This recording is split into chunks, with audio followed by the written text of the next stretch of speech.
This video walks you through the EDA playground setup for the addsub circuit that we would have covered in class. So if you recall, the addsub circuit consists of 4 full adders and some logic that glues everything together. And then each full adder consists of 2 half adders. So you can see the hierarchy of design, and on the design side of EDA Playground, you have to include all the files that are in your design. Okay, so in this particular case, what I want to accomplish in EDA Playground is to go ahead and fully implement the top of the addsub circuit, so top addsub.sv. And then we have some test benches set up that you're going to complete some of these, and I'm giving you some as well. So you have some test benches set up that will be able to test your design. Okay, so I have a fully working design in EDA Playground, and so I'm going to run this particular test bench. Notice for the design side, you have to have all the includes that correspond to your design. You don't comment anything out, whereas on the test bench side, you want to only run one test bench at a time. So typically with a test bench, you'd have everything commented out except the one you want to run. Okay, so we're going to run this, and what it's supposed to do is go through input combinations that show the addition and or subtraction of 2 4-bit numbers. Okay, so we run this, and this is the kind of output you should see. And when you see that, everything, if these are the right answers, everything should be working. Okay, so the next thing I want to do is talk about the stuff that I want you to do.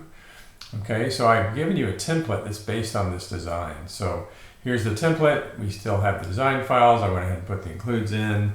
I have a few of the test benches set up, but I don't have the half adder test bench. You're going to need to complete that.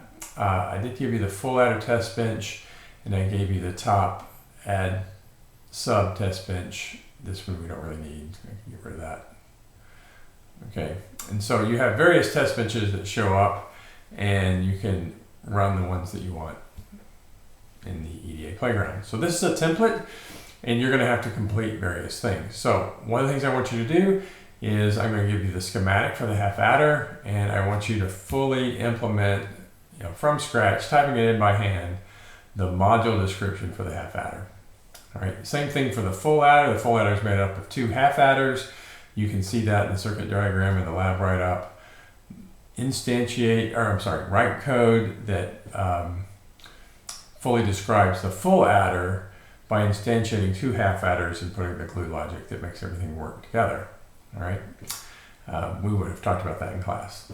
All right, then you have the top of your design where you're going to instantiate the 4 full adders. Okay, so to make this a little more time efficient, I went ahead and put a template together for instantiating the 4 full adders. So when you instantiate, you have to have the module name and the label. So I have FA0, FA1, FA2, FA3. These correspond to the full adders in the RTL diagram that I'll walk you through in a different video. Okay, so your task overall is to then look at that RTL diagram. Remember, RTL diagrams are important. It tells us how we're going to make a design. Okay, and so from here you can specify all the connections that are needed for the full adder, each instantiation of each of the full adders. Okay, so your job will be to complete this. All right, the last thing we have to have is a wrapper, and I've given you the rough outline of the wrapper. So again, you'll have an RTL diagram. You can complete this and make the wrapper. All right, so that's the setup for the playground. Once again, you're going to have to complete the full adder design, the half adder design, the full adder design, and instantiate different parts according to the RTL diagram of the top, and then you have to use a separate RTL diagram for the wrapper. Okay, over here on the test bench side, I'm going to leave the half adder test bench blank, and so I'll have a video that helps you walk through that. But I'd like you to think about what you're doing, type out all the commands that are needed to write a test bench. So this is one of our first experiences of writing your own test bench. Okay, so that's the overall approach for the lab. I'll give you some supporting videos to help walk you through it.